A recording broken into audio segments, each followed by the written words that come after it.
High everyone, welcome back to বুলার হেসেল। কেমন আছেন আপনারা সবাই? আশা করি খুবই ভালো আছেন। আজকে অনেক দিন পর আবার আপনাদের সামনে ফিরে এসেছি, নতুন একটা রেসিপি নিয়ে এসেছি। খুব সহজ, খুব সুস্বাদু এই রেসিপিটি আপনাদের জন্য আজকে ভিডিও করেছি। আজকে আমরা মাছের একটা প্রিপারেশন করব। খুব সিম্পলভাবে রান্না হয়, কাতলা মাছ দিয়ে প্রিপারেশনটা করব। প্রিপারেশনটার বেস হচ্ছে সর্ষে বাটা এবং রসুন বাটা আর টমেটোর উপরে। তো চলুন রান্নাটি আস্তে আস্তে স্টার্ট করা যাক, ভিডিওটি এনজয় করুন। রান্নার জন্য কী কী ইনগ্রিডিয়েন্টস লাগবে একবার দেখে নিচ্ছি। এখানে আমরা নিয়েছি কাতলা মাছ, নুন হলুদ লঙ্কা মাখিয়ে রেখেছি। তারপর এখানে আছে কাটা টমেটো আর কাঁচা লঙ্কা। ফাইনালি এখানে নিয়েছি সর্ষে, রসুন ও কাঁচা লঙ্কা বাটা।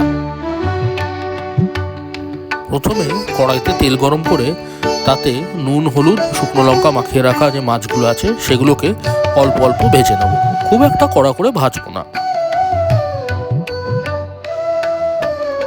মাছের দু সাইডটাই হালকা হালকা করে ভেজে নিয়েছি, এবার উঠিয়ে রাখছি। মাছ ভাজার এই যে তেলটা আছে, এই তেলটার মধ্যেই আমরা রান্নাটা ক্যারি করব। মাছ ভাজা উঠিয়ে রাখার পর এই তেলের মধ্যে আমরা দিয়ে দিচ্ছি সর্ষে, রসুন আর কাঁচা লঙ্কা বাটা। এটা পুরোটা অ্যাড করে দিলাম। এটা দিয়ে বেশ খানিকক্ষণ ভেজে নিতে হবে।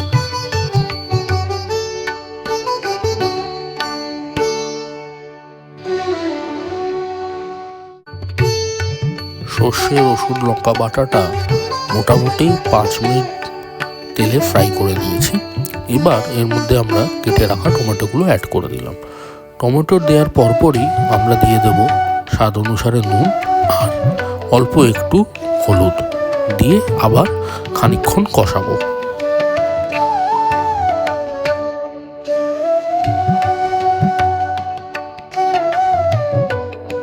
মশলাটা এখন মোটামুটি 5 থেকে 7 মিনিট আমরা কষিয়ে নেব।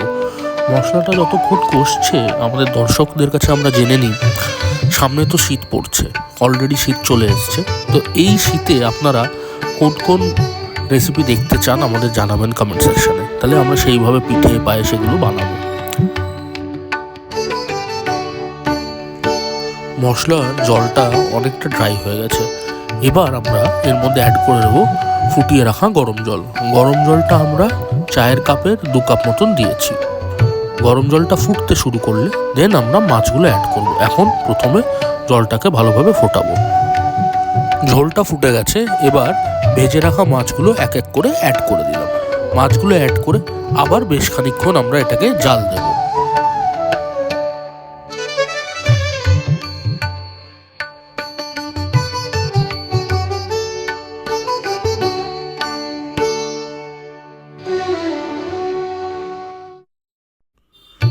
মাছগুলো ঝোলে অ্যাড করে দিয়েছি, এবার ঢেকে দেব। ঢেকে অ্যারাউন্ড 10 থেকে 12 মিনিট এটাকে খুব ভালো করে জাল দেব ফুল আঁচে।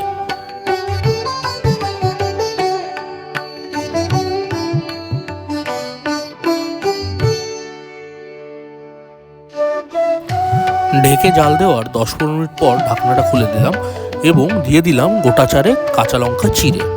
এখন আবার ঢেকে 5 মিনিট অল্প আঁচে রান্না করে নেব। আমাদের আজকের রান্নাটা অলমোস্ট হয়ে গেছে। আমরা দেখুন কিছু ধনেপাতা দিয়েছি গার্নিশিংয়ের জন্য। এবার এটাকে 5 মিনিট গ্যাস বন্ধ করে রেখে দেবো, একটু ঝোলটাকে সেটেল হতে দেবো, দেন পরিবেশন করে আবার ফিরে আসছি। আমাদের আজকের রান্নাটা কমপ্লিট হয়ে গেছে। আপনারা যারা যারা দেখছেন সবার কাছে দুটো ছোট রিকোয়েস্ট। 1, রান্নাটি পছন্দ হয়ে থাকলে আপনারাও বানাবেন, খেয়ে জানাবেন কেমন লাগলো। 2, ভিডিওটি ভালো লেগে থাকলে কাইন্ডলি লাইক করবেন আর শেয়ার করবেন। আপনাদের যা যা ফিডব্যাক আছে, সাজেশনস আছে, সেগুলো কিন্তু কমেন্ট সেকশানে জানাতে ভুলবেন না। আপনাদের ফিডব্যাক থেকে আমরা নিজেদের ইন ফিউচার আরও বেশি ইমপ্রুভ করতে পারবো। আমাদের পাশে থাকবেন, সাথে থাকবেন এবং ভালো থাকবেন। Thank you so much.